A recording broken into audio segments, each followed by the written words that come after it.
സൗദിയിലെ മദീന പ്രവിശ്യയിലുള്ള യാംബുവിൽ ഭീതി വിതച്ച് കാറ്റും മഴയുമെത്തി. ഇന്നലെ വൈകുന്നേരം മുതൽ ആഞ്ഞു വീശിയ കാറ്റിന് പിന്നാലെ ചില സ്ഥാപനങ്ങളുടെ മേൽക്കൂര നിലംപൊത്തി നിരവധി വാഹനങ്ങൾ തകർന്നു. വെള്ളപ്പാച്ചിലിൽ കുടുങ്ങിയവരെ ജനങ്ങൾ രംഗത്തിറങ്ങി രക്ഷപ്പെടുത്തി.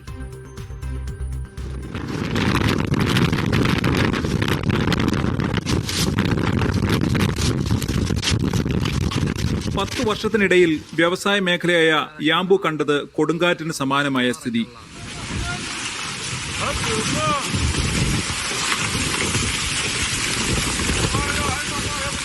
കാറ്റിനും മിനിറ്റുകൾ നീണ്ട കനത്ത മഴയ്ക്കും പിന്നാലെ ടൊയോട്ട ഏരിയയിലെ സ്ഥാപനത്തിലെ മേൽക്കൂരയിലൊന്ന് നിലംപൊത്തി.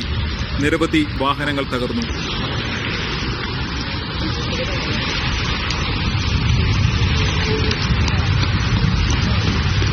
മഴയ്ക്ക് പിന്നാലെ പല ഭാഗത്തും വെള്ളമുയർന്നു.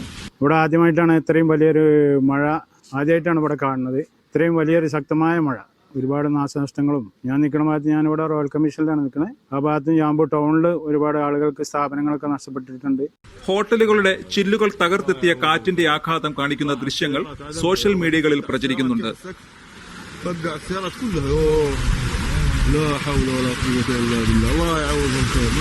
പലയിടത്തും വാഹനങ്ങൾ വെള്ളക്കെട്ടിൽ കുടുങ്ങി.